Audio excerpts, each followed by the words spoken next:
Um ótimo dia para você que está ligado aqui com a gente na First School. Hoje começamos uma jornada que não é apenas sobre filosofia, mas sobre personalidade. Falaremos de Olavo de Carvalho, um homem que, goste-se ou não, deixou marcas profundas no Brasil contemporâneo. Mas como compreender alguém que parece reunir tantas contradições? O segredo está em olhar para suas 12 camadas de personalidade. Camadas que às vezes se sobrepõem, às vezes entram em conflito, mas que juntas formam um retrato humano completo. Ao longo das próximas horas, vamos percorrer essas camadas, com calma, profundidade e exemplos. E no final, você poderá decidir por si mesmo. Quem foi Olavo de Carvalho? Um filósofo, um polemista, um mestre ou todos ao mesmo tempo? Vamos agora com o professor. Na camada 1, temos o filósofo autodidata. Olavo nunca ocupou uma cadeira universitária formal, e ainda assim formou mais leitores que muitos departamentos de filosofia inteiros.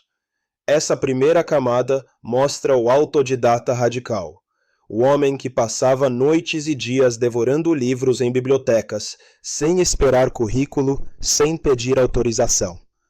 Um exemplo, quando muitos acadêmicos ainda liam resumos ou comentadores de Aristóteles, Olavo lia o próprio Aristóteles, em traduções diretas, comparando versões, mergulhando nas fontes primárias. E o que isso nos ensina? Que o conhecimento não precisa de passaporte oficial para ser verdadeiro. O autodidata é aquele que não aceita o limite imposto pela instituição, mas constrói seu próprio caminho. Na camada 2, o polemista. Se você perguntar a qualquer brasileiro que ouviu falar de Olavo, qual imagem vem primeiro? Muitos dirão, o homem que brigava com todo mundo. Sim, essa é a segunda camada, o polemista. Olavo não era apenas alguém que discutia, ele fazia da polêmica uma arte. No Twitter, por exemplo, ele não apenas respondia a críticas, ele demolia adversários com frases cortantes. Alguns chamavam isso de grosseria, outros viam coragem. Esse estilo tinha efeito, afastava uns, mas atraía milhares, porque no fundo, o polemista é aquele que dá voz ao que muitos pensam, mas não ousam dizer. E aqui surge a pergunta: será que a polêmica era só temperamento ou também estratégia? Já na camada 3, o educador online. Imagine a cena. Início dos anos 2000, internet ainda engatinhando, e Olavo já reunia centenas de alunos em grupos de estudo online. Essa é a terceira camada, o professor invisível. Ele não tinha salas de aula formais, mas tinha fóruns, listas de e-mail, transmissões caseiras. Milhares de jovens brasileiros aprenderam filosofia, lógica, retórica, história das ideias, sem nunca entrar em uma faculdade. Um exemplo, o curso online de filosofia que ele iniciou em 2009. Hoje, mais de 10 anos depois, muitos de seus ex-alunos são professores, escritores, líderes. O que parecia improviso virou escola e mostra que o futuro da educação já estava, em parte, no modelo que ele antecipou. E na camada 4, o crítico da modernidade. Olavo dizia: o mundo moderno está em crise porque perdeu a noção da realidade transcendente. Essa é a quarta camada, o crítico da modernidade. Para ele, o problema não era apenas político ou econômico, era espiritual. Ele criticava o relativismo, o materialismo, a perda da hierarquia espiritual. Em seus livros, como O Jardim das Aflições, ele argumenta que o Império Romano nunca terminou, apenas mudou de forma, e a modernidade é sua face decadente. Olavo enxergava a história não como progresso linear, mas como drama espiritual. E esse olhar cativava quem sentia falta de profundidade em um mundo cada vez mais superficial.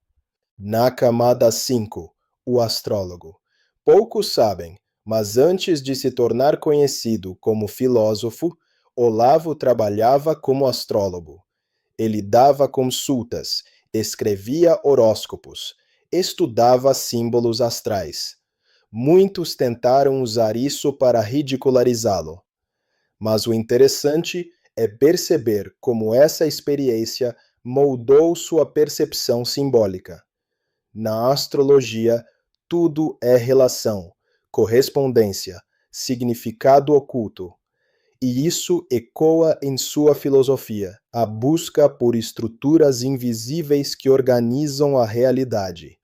Em outras palavras, a astrologia foi sua primeira escola de hermenêutica, de leitura do mundo além do imediato.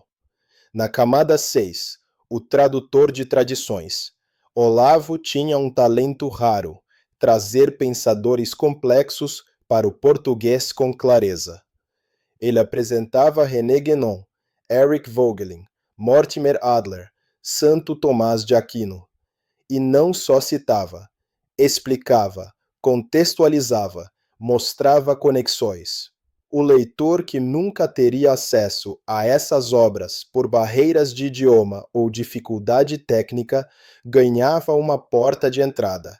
Nesse sentido, Olavo foi um tradutor cultural, um construtor de pontes entre a tradição ocidental e a juventude brasileira. Com a camada 7, temos o crítico da mídia. Olavo dizia: a imprensa não informa, a imprensa fabrica consenso. Essa é a sétima camada. Ele denunciava a manipulação de narrativas, a parcialidade, a omissão seletiva de fatos. Quando todos repetiam uma manchete, Olavo ensinava seus leitores a desconfiar. Um exemplo concreto. Em 2010, quando a mídia brasileira descrevia o Foro de São Paulo como teoria da conspiração, Olavo mostrava atas, documentos, registros. Esse hábito de checar, confrontar e expor fez dele referência para muitos que passaram a ler o jornal com olhar crítico. E talvez seja esse seu maior ensinamento prático. Nunca aceite a versão oficial sem investigação. Na 8, o mentor político. Olavo nunca ocupou cargos públicos, mas foi mentor intelectual de políticos, jornalistas e influenciadores. Sua voz ecoava em Brasília, mesmo estando fisicamente longe.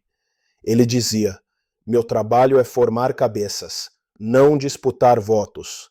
E, de fato, formou uma geração inteira de pessoas que entraram no debate público com armas conceituais afiadas. Aqui vemos uma camada de influência invisível, mas real. O mestre que molda guerreiros intelectuais, mesmo sem estar no campo de batalha. Na camada 9 temos o exilado voluntário. Olavo escolheu viver nos Estados Unidos. De lá, comentava a política brasileira com um olhar distante, mas sempre apaixonado. Esse exílio voluntário reforçou sua condição de outsider. Não estava preso às pressões diretas do Brasil, mas também não podia ignorar seu país. O exílio se tornou metáfora, o pensador deslocado, sempre entre dois mundos. E isso reforça sua imagem como alguém que nunca pertenceu totalmente a lugar nenhum. Camada 10. O pai de família. Por trás do pensador público havia o homem íntimo, marido, pai, avô. Fotos em família, conversas domésticas, histórias pessoais. Tudo isso revelava a 10ª camada. É importante lembrar, sem essa dimensão, toda a imagem se torna caricatura. Olavo não era só polêmicas e ideias. Era também café na cozinha, filhos crescendo, afetos cotidianos. E isso humaniza a figura, lembrando que toda grande personalidade é, antes de tudo, pessoa. Seguimos com a camada 11, o escritor. Mais do que palestrante ou polemista, Olavo foi escritor. Seus livros são a parte que permanece. De O Jardim das Aflições ao Mínimo que você precisa saber para não ser um idiota, há uma obra que documenta suas ideias, análises e polêmicas. A escrita é diferente da fala. Na fala, há calor, improviso. Na escrita, há permanência. Essa camada mostra o homem que sabia que, no fim, o que resiste ao tempo é a palavra impressa. E na camada 12, o legado. E chegamos à última camada, o legado. O que ficou de Olavo de Carvalho? Milhares de alunos, dezenas de livros, mas também críticas, debates, rejeições. O legado não é só o que alguém quis deixar, é o que permanece na memória coletiva. Para uns, Olavo será lembrado como mestre da filosofia no Brasil. Para outros, como polêmico irascível. Mas ninguém poderá dizer que ele foi irrelevante. E talvez, ênfase, essa seja a maior prova de grandeza, deixar marcas que não podem ser apagadas. Percorrermos as 12 camadas da personalidade de Olavo de Carvalho, do filósofo autodidata ao polemista, do educador online ao crítico da modernidade, do pai de família ao escritor, até chegarmos ao legado. Cada camada revela uma face, uma nuance, uma contradição, e todas juntas nos mostram que ele não cabe em uma definição simplista. Gostemos ou não, Olavo foi um dos grandes personagens intelectuais do Brasil recente. E o maior desafio que ele nos deixa é esse. Nicole D. Pereira. Ninguém poderá saber. Está assim, por favor. Ninguém poderá entender. Não ser passivos diante do mundo. Pensar por conta própria. Porque no fim, esse é o primeiro passo da verdadeira liberdade. E para você que chegou até aqui e gostou do nosso conteúdo, considere se inscrever, curtir e compartilhar nossos vídeos para ajudar mais pessoas a terem acesso aos nossos conteúdos. Obrigado e até a próxima.